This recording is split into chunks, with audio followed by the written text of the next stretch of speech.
In today's video, I'm going to teach you how to copy a sales invoice to a quote in Xero. This is a handy workflow when you want to turn work you've already billed for into a professional quote, perfect for repeat jobs, renewals, or when a customer asks for pricing based on a past invoice. Start on your Xero dashboard and head to the sales area. From there, open invoices so you can see your list. We'll use the paid view for this example, since a completed invoice often makes a great template for a new quote. Switch to paid to narrow things down and make it easier to find the exact invoice you want to reuse.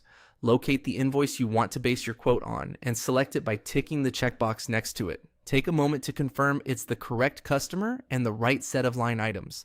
This saves time later.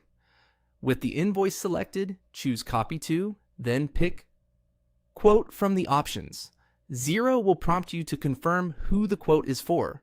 Select the appropriate contact. If the customer pre-fills from the invoice, you can keep it as is, or choose a different contact if you're quoting a new customer for the same work.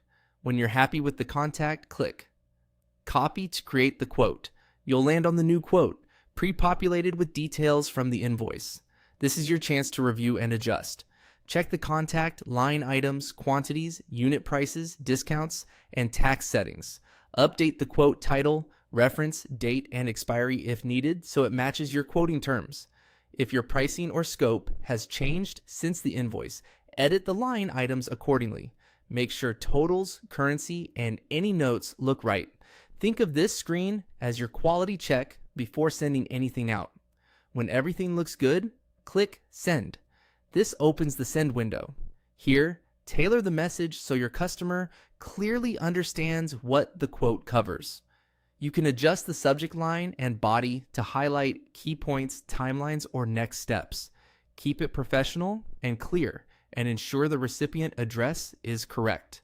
Once your message is ready, click Send again to deliver the quote to your customer. That's it. The quote is now on its way, built directly from a past invoice with just a few clicks. To recap, you went to Sales, opened invoices, filtered to Paid, selected your invoice, she used Copy To and chose Quote, confirmed the contact, reviewed the details, and sent it after customizing your message. This approach keeps your quotes consistent, accurate, and fast to produce.